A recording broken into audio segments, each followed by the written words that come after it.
Hey everyone, and welcome to today's Explainer.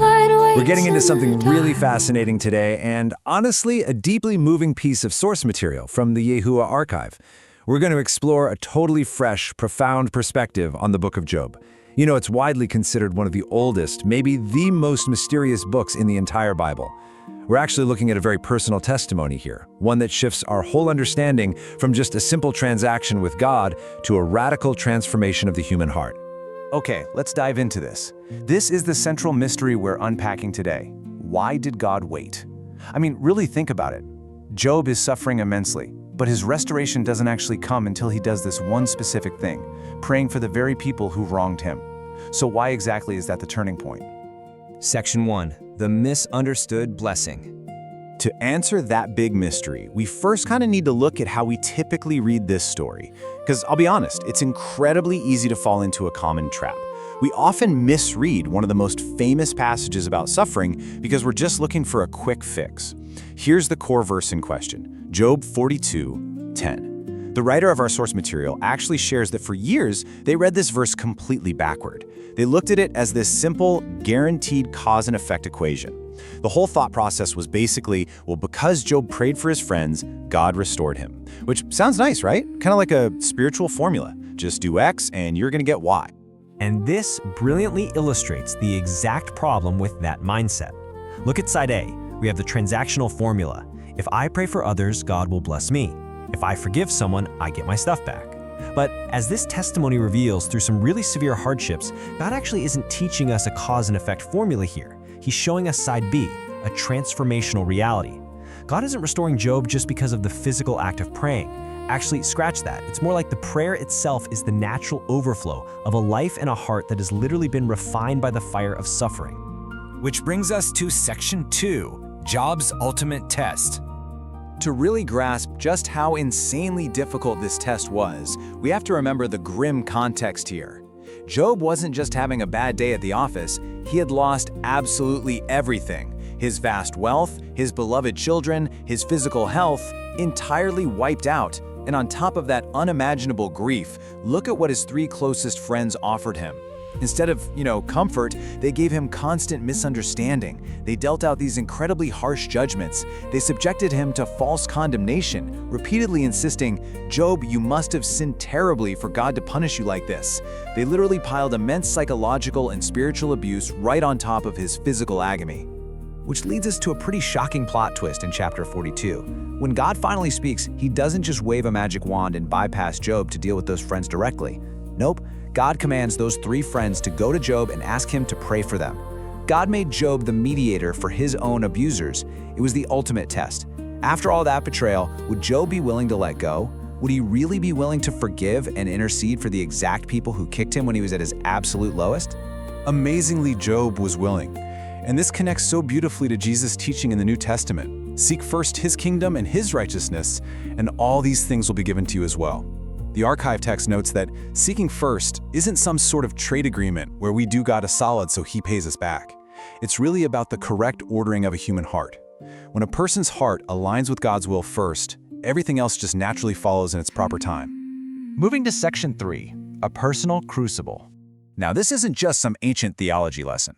The source material brings this right into the messy reality of the modern day.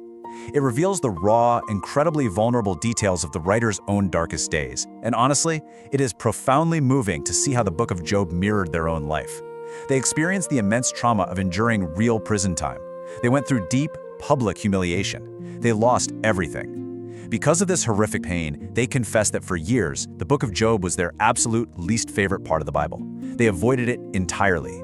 Because, let's be real, no one actually wants to live out the story of Job. But the physical loss wasn't even the worst part. Just like Job, this person faced agonizing, misguided judgments from their own community. Let's look at what fellow church members were actually saying behind their back. People said, "It's because you're proud, so God is disciplining you." Man, imagine hearing that when your life has just completely fallen apart. Sadly, it got worse. A spiritual pastor literally told them, "You didn't submit to your husband, that's why you were in this state."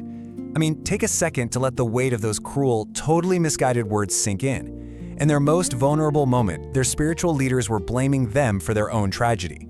And here's another huge blow from a former pastor who claimed it's because you left our church that this suffering happened. The narrative points out that these religious accusations, these really targeted spiritual attacks from people they trusted, actually hurt more than the prison time itself. It's just a profound, heartbreaking betrayal. So what is the natural human reaction to this kind of spiritual abuse? Well, it's exactly this: withdrawing from the world and locking away the heart. They distance themselves from past friends and completely shut down emotionally. And you know, it's a defense mechanism we all use when the pain is just way too much to process. Section 4. Finding true freedom. Thankfully, the story doesn't end there in the dark. Through scripture and prayer, the Holy Spirit refused to leave them in that state of isolated pain. A gentle but powerful change began to take place. Let's move to and see how this builds, because we can see the exact spiritual progression God used to change their life. Step 1, learning to let go of the self. Step 2, learning to sacrifice. Step 3, taking the incredibly hard step to forgive. And finally, step 4, actually praying for those offenders. Instead of obsessing over how they were wronged, they began bringing those very people before God in prayer. Now, what I absolutely love about this source material is its raw honesty. It makes it very, very clear that this is an ongoing journey of healing. They haven't perfectly arrived. Especially when it comes to the spiritual leaders who abuse them. The text admits they still require God's daily help. But they are faithfully walking the path, recognizing that every single time they read about Job praying for his friends, God is inviting them to do the exact same thing. So the crucial point is how we define freedom. Our source redefines it beautifully. True freedom is not about proving you are right to the people who misunderstood you. True freedom is having a heart that is no longer bound by bitterness. It's stepping out of the emotional prison of resentment once and for all. The writer reflects on their journey with this really powerful realization. They noticed that first, God opened the physical prison doors, but then, much more significantly, He slowly opened the doors of the heart. True restoration comes from God Himself, not just a change in our external circumstances or our physical environment. If you're watching this explainer right now, and you feel deeply misunderstood, or maybe you're carrying the heavy weight of being hurt by those closest to you, maybe even people in your own spiritual community, this message is for you. God doesn't demand that you instantly forget the pain. That's literally impossible. Instead, He leads you gently and step by step toward true forgiveness. Which brings us to our final thought today. You see, the story of Job isn't about just getting your stuff back. It's about a heart transformed by the fire, capable of grace in the absolute face of betrayal. So I leave you with this question from the heart of our source material. Will you seek God's kingdom first and leave the rest in His hands? Thank you so much for joining me on this explainer. I really hope this deep dive has brought you some clarity and encouragement today. Until next time, keep learning and keep growing.